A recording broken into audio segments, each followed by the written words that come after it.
disebut dengan babat. Siapa yang pernah dengar kata babat? Kata babat adalah dongeng yang sengaja diubah sebagai cerita sejarah. Dalam babat, tokoh, tempat, dan peristiwa hampir semua ada dalam sejarah. Tetapi penggambarannya dilakukan secara berlebihan. Babat merupakan campuran antara fakta, sejarah, mitos, dan kepercayaan. Contohnya, babat Tanah Jawi, babat Cirebon, babat Mataram, babat Surakarta, babat Giyanti, dan babat Pikepung. Yang kedua yaitu sastranya hikayat. Hikayat adalah cerita atau dongeng yang biasanya penuh dengan keajaiban dan keanehan.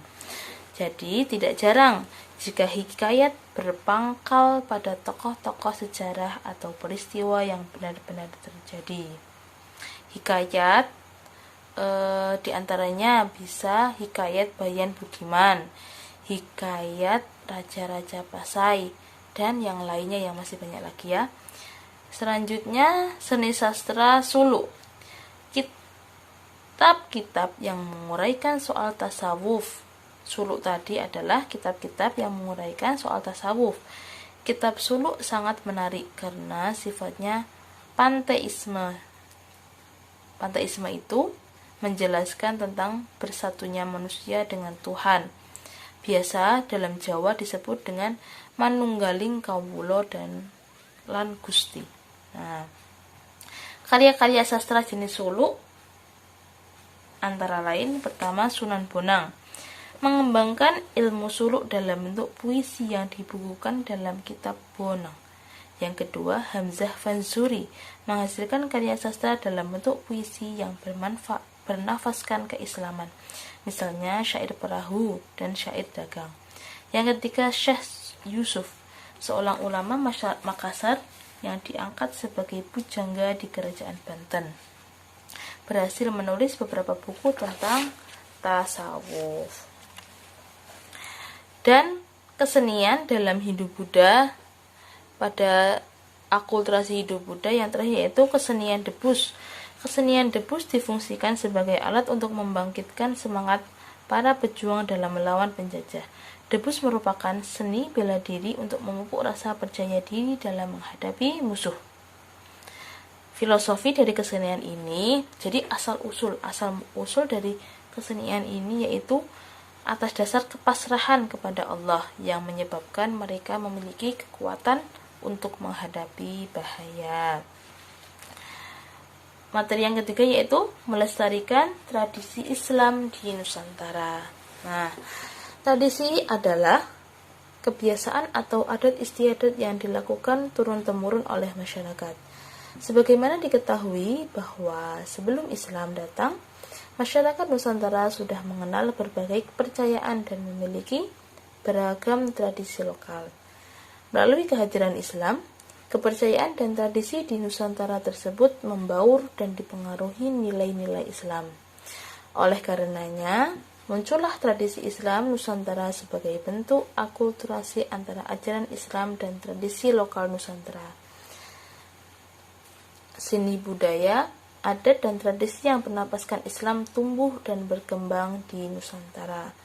Banyak sekali ya tradisi atau budaya Islam yang berkembang hingga saat ini. Semuanya mencerminkan kekhasan daerah atau tempat masing-masing. Ibu akan menyebutkan beberapa tradisi atau budaya Islam yang dimaksud. Yang pertama yaitu halal bihalal. Halal bihalal dilakukan pada bulan Syawal berupa acara saling bermaaf-maafan. Setelah umat Islam selesai puasa Ramadan sebulan penuh, dosa-dosanya telah diampuni oleh Allah insyaallah ya. Amin. Namun dosa kepada sesama manusia belum akan diampuni oleh Allah jika belum mendapat kehalalan atau dimaafkan oleh orang tersebut. Nah, tujuan halal bihalal selain untuk saling bermaafan adalah untuk menjalin tali silaturahmi dan mempererat tali persaudaraan. Dan sampai saat ini tradisi ini masih sangat sering ya, masih sangat kental digunakan di masyarakat. Yang selanjutnya tabut atau tabuik. Tabut atau tabuik adalah upacara tradisional masyarakat Bengkulu pada Padang untuk mengenang kisah kepahlawan dan kematian Hasan Husain Ali bin Abi Thalib, cucu Nabi Muhammad Shallallahu Alaihi Wasallam. Kedua, cucu Rasulullah ini gugur dalam peperangan di Karbala. Yang ketiga, kupatan atau bakdo kupat, sering disebut dalam Jawa bakdo kupat. Di Pulau Jawa bahkan sudah berkembang ke daerah-daerah lain terdapat tradisi kupatan. Tradisi membuat kupat ini biasanya dilakukan seminggu setelah Hari Raya Idul Fitri.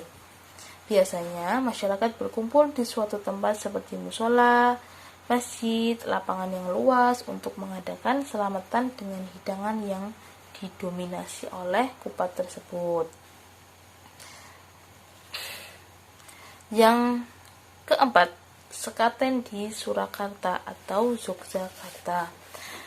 Tradisi sekaten dilaksanakan setiap tahun di Keraton Surakarta, Jawa Tengah, dan Kerajaan Yogyakarta. Tradisi ini dilaksanakan dan dilestarikan sebagai wujud mengenang jasa-jasa para wali songo yang telah berhasil menyebarkan Islam di tanah Jawa. Peringatan ini lazim dilakukan, sering kita namai dengan yang namanya Maulud Nabi, ya kan? Nah, Maulud Nabi ini biasanya diadakan acara yang namanya sekaten. Sekaten diadakan bertujuan untuk melestarikan tradisi para wali dalam memperingati kelahiran Nabi Muhammad. Yang kelima yaitu grebeg, merupakan tradisi untuk mengiringi para raja atau pembesar kerajaan. Yang ketujuh yaitu grebeg besar di Demak. Tradisi grebeg besar merupakan upacara tradisional yang setiap tahun dilaksanakan di Kabupaten Demak, Jawa Tengah. Tradisi ini biasanya dilaksanakan pada tanggal 10 Dzulhijjah, bertepatan dengan datangnya Hari Raya Idul Adha atau Hari Raya Kurban. Selanjutnya yaitu tradisi Rabu Kasan di Bangka. Tradisi Rabu Kasan dilaksanakan di Kabupaten Bangka setiap tahun, tepatnya pada hari Rabu terakhir bulan Safar. Hal ini sesuai dengan namanya, yakni Rabu Kasan, berarti Kara Rabu Pungkasan, atau Pungkasan itu terakhir ya. Jadi Rabu Pungkasan adalah Rabu yang terakhir. Upacara Rabu Kasan sebenarnya tidak hanya dilakukan di Bangka saja, tetapi juga di daerah lain, seperti misalnya di Bogor, Jawa Barat, Gresik, Jawa Timur, di Jawa Tengah juga sering melakukan tradisi ini ya. Maksud dari tradisi yang ini, yang Ibu sebutkan tadi, yaitu untuk memohon kepada Allah agar dijauhkan dari bala, musibah, dan bencana. Selanjutnya, Dugderan di Semarang. Tradisi Dugderan merupakan tradisi khas yang dilakukan oleh masyarakat Semarang, Jawa Tengah. Tradisi ini dilakukan untuk menyambut datangnya bulan puasa. Dugderan biasanya diawali dengan pemberangkatan peserta karnaval dari Balai Kota Semarang. Tradisi yang terakhir yaitu budaya tumpeng.